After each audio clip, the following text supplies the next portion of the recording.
When I was in high school, I was in the sports team, and I remember one time I was sitting by the bleachers, and then one of my teammates got up to wrestle, and we all cheered him on, and then a guy with one arm got up to wrestle. But then they cheered even harder than we did. They were so motivated in the kid. And I was a realist, so I was like, there's no way this guy's gonna win.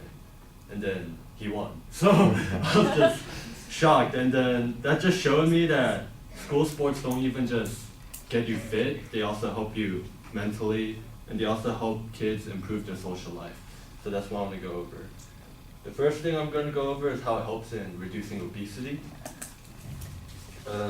Right now, the US is the 18th fattest nation in the world. Luckily, we dropped down a bit, that's fortunate, but I think we could do a lot better. Sports in high school show that not only are children better in mindset, but they also lose weight gradually.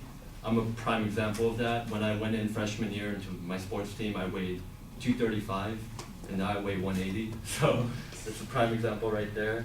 And I also had other teammates gradually losing weight with me. Also, the fact the US is only the 18th nation that is the fattest is shown by population size. We're only there because we have a huge population. But if we were to take population to scale, we'd be the second fattest nation. And that's not a good thing. So that just motivates how we should implement schools to have sports within the academic program. My second point is how not only it gives children fit more physically, but they get a better mindset. And I'm going to start with a quote by a man named Anderson, who I found on the site online, where he would compare students in sports teams to random students who weren't. The quote goes, "Girls who compete in sports get better grades, graduate at higher rates, and have more confidence. The vast majority avoid unplanned pregnancies, drugs, obesity, depression, and suicide." So sports not only teach you how to play sports, but also give students drive that can be applied elsewhere.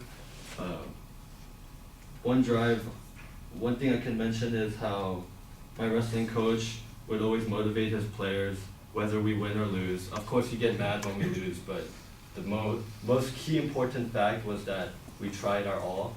And then you can apply that in your academic studies. When you take a test, you can apply your all, stay focused, try your best. And also, he taught me how to hustle. So I would never half-ass anything. I'd go all out. Whenever I had to do something, I'd run there rather than walking there.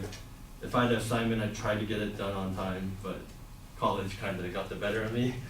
And also, it applied in my work life too. As a busboy, I got my tip. Usually people would get their tip the second week starting. I got after my first because I'd run everywhere, show the manager that I'd worked really hard. And then the last point is how it helps children with their social life. High school is a really harsh place. There's a lot of cliques and groups, and a lot of children are excluded from these groups. And joining a sports team can really open you up to other students, because not only are you on a team where you have players right next to you who also support you and you could probably make friends with, you can also get better self-confidence, like Anderson stated, and also sports help you raise your self-esteem and prevent depression as well. Also, it helps you get more involved in your school.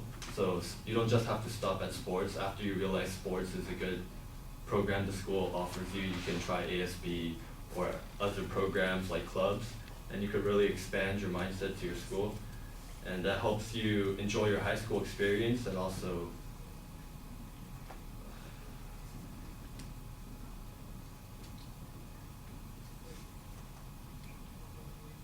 helps you meet more people and make more friends throughout your high school life. And so the points I went over were how implementing sports in school as an academic program can help, as a required academic program, can help with the US obesity rate, help with children fitting in, and help with a child's mental state as well. Thank you.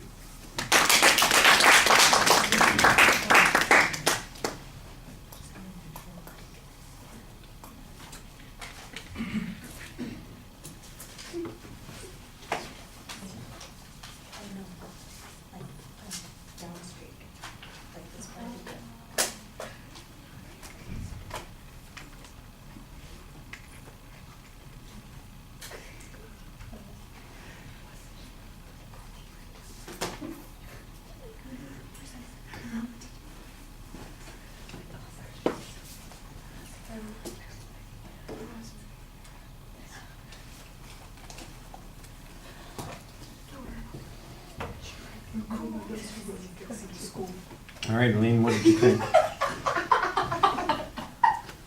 I thought he had good transitions during the speech. I knew like what he'd be talking about, but I was really distracted by reading your notes sometimes, and then I saw that you would like touch your face sometimes. But other than that, you would do when you would look up, you would look at everyone. So I thought that was really good. Your hand gestures were good as well. Like you would point things out with your hands. Overall, it was pretty good. Thank you.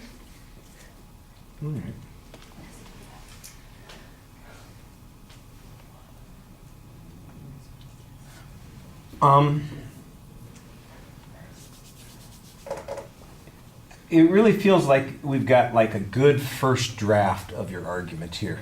Like you got the right ideas, you got a couple of good directions to go, and now you need to fill in a little bit more information.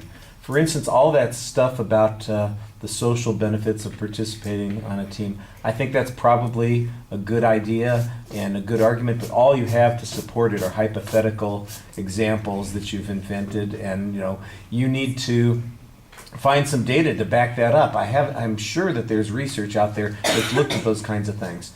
You had that one piece of data that talked about girls in high school and all the things that they avoid happening, bad things that happen to them if they participate in sports teams. You need more information like that in the speech. I like the personal examples that you had. I mean, the attention device with the story about the one-armed wrestler, that was pretty effective, and says, this is gets you involved. It affects the way you're going to feel about yourself as a person, and forget, even if you don't win, at least you're trying. But this guy, he wins. Imagine how great he must feel in comparison to other people. You've got these benefits then that are going to grow out of that. So I think you've got the right idea. I think you've got the right points to bring in, but they need a lot more proof on those points. And like I said, it didn't seem to be as filled in as it needed to be. Delivery issues. If you didn't have that piece of paper in your hand and you just talked to us, you'd be doing great. Because when you look up at us, when you smile, when you are acting in a natural way, you're very effective.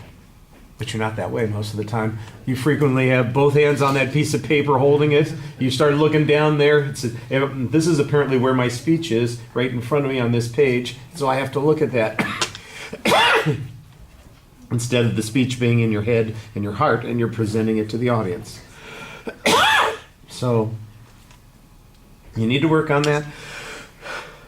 That's the thing that's going to make the difference. That's going to put you into a position where people say, here's somebody that I want to listen to, here's somebody that I want to trust, here's somebody that I might buy something from, hire,